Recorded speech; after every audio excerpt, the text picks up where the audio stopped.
سنتكلم في هذا المقطع عن اليهودي روبرت أوبنهايمر مخترع القنبلة الذرية، الذي بسببه قتل الكثير من الأبرياء في اليابان. ولد روبرت أوبنهايمر في مدينة نيويورك في عام 1904 لعائلة يهودية مهاجرة من ألمانيا، وكان عالما بطبيعته.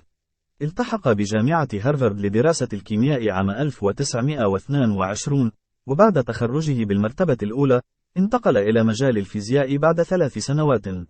سافر إلى كامبريدج في المملكة المتحدة لبدء عمله كخريج فيزياء، وهناك بدأ أبحاثه حول الذرة أثناء عمله في مختبر كافنديش. بعد عام، وجد نفسه في ألمانيا يدرس في جامعة غوتنغن، وهي إحدى المراكز الرائدة في الفيزياء النظرية. دعاه ماكس بورن، مدير معهد الفيزياء النظرية للانضمام إليه هناك. بدأ بالتعاون مع علماء آخرين أصبحوا معروفين في العالم أجمع. خلال فترته في ألمانيا، نشر عدة مقالات ساهمت في تطوير النظرية الكمية الحديثة واكتسب شهرة واسعة بين العلماء. حصل على شهادة الدكتوراه في عام 1927، وبدأ العمل كأستاذ في جامعتي كاليفورنيا وبركلي ومعهد كاليفورنيا للتكنولوجيا. بدأ أوبنهايمر يستيقظ سياسيا عندما اكتشف أن ألمانيا النازية قد طورت أول سلاح نووي في العالم. وعندما اندلعت الحرب العالمية في أوروبا، شعرت أمريكا بالقلق الشديد تجاه ذلك.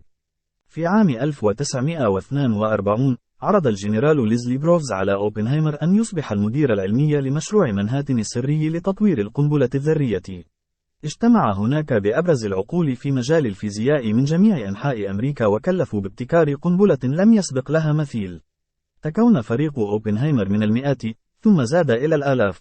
بعد 3 سنوات من بدء المشروع، كان أوبنهايمر وفريقه جاهزين لاختبار قنبلتهم الذرية. تم إجراء الاختبار في 16 من يوليو 1945 في نيو مكسيكو، وكان الاختبار المعروف باسم ترينيتي. نتيجة الاختبار كانت قنبلة ذرية هائلة القوة، وهذا الاختراع يعزى إلى فريق علماء مشروع مانهاتن بقيادة روبرت أوبنهايمر. بعد أقل من شهر، ألقت أمريكا قنبلتين ذريتين على مدينتي هيروشيما وناغازاكي اليابانيتين لتنهي فعليا الحرب العالمية الثانية. يقال أن أوبنهايمر اضطرب عندما علم أن القنبلة استعملت مرتين، إذ اعتقد أن القنبلة الثانية كانت غير ضرورية. وبعد ذلك بأيام التقى مع الرئيس ترومان وعبر عن امتعاضه، مخبرا الرئيس أنه شعر وكأن يديه ملطخة بالدماء.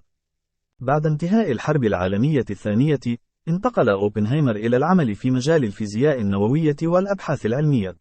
ومع مرور الوقت، أصبح مناصرا قويا للسلام ونشر استخدام الطاقة النووية لأغراض سلمية. ومع ذلك، عانى أوبنهايمر كثيرا من ندمه على مساهمته في تطوير القنبلة الذرية واستخدامها في الحرب، حيث أصبح ينظر إليه على أنه واحد من العلماء الذين ساهموا في تصميم وتطوير سلاح قاتل. وفي الأعوام التالية، شارك أوبنهايمر في الحملات الدولية للسلام، وعمل على محاولة السيطرة على الانتشار النووي وتفادي استخدام الأسلحة النووية. وقد أبدى ندمه الشديد على الأضرار البشرية الناجمة عن استخدام القنابل النووية في هيروشيما وناغازاكي في اليابان. بعد أن شهد على القدرة التدميرية الهائلة للقنبلة، عارض أوبنهايمر تطوير القنبلة واستقال من منصبه في نفس العام. وفي 18 من فبراير 1967 توفي بسرطان الحلق في برينستون نيوجيرسي بعد عام فقط من تقاعده. ختاما، إن تاريخ روبرت أوبنهايمر معقد ومتناقض، حيث كان عالما ذو إسهامات هائلة في مجال الفيزياء النووية، ولكنه في الوقت نفسه يعتبر مسؤولا عن تطوير سلاح قوي أسفر عن مأساة إنسانية.